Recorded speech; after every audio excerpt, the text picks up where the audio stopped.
డబ్బులు తీసేసుకున్నాడు అలా అని చెప్తాడు. కానీ అదే సమయంలో నేను చెప్పినటువంటి పరిహారాలు అవి చేసుకోవటం వల్ల అతనికి యాక్సిడెంట్ తప్పింది.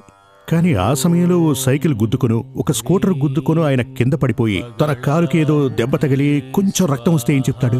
అవునవును, ఆ రోజు స్వామీజీ నాకు చెప్పారు, చాలా మంచి పని అయింది, పరిహారం అవి చేసుకున్నాను అంటాడు కదా.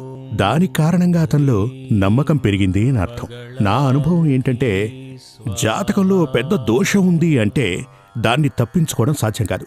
కానీ అది మనల్ని బాధ పెట్టకుండా అందులోంచి మనం విముక్తిని పొందొచ్చు. ఫర్ ఎగ్జాంపుల్, మీరిక్కడి నుంచి బయలుదేరి మీ ఇంటికి వెళుతున్నారనుకోండి.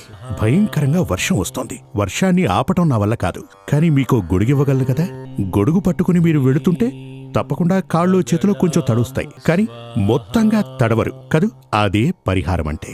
అందుకని మీరు తెలిసిన వారి దగ్గరికే వెళ్ళండి. దానివల్ల తప్పకుండా మీకు అభీష్ట సిద్ధి జరుగుతుంది, మీకు అతనిపై నమ్మకము పెరుగుతుంది. అదేవిధంగా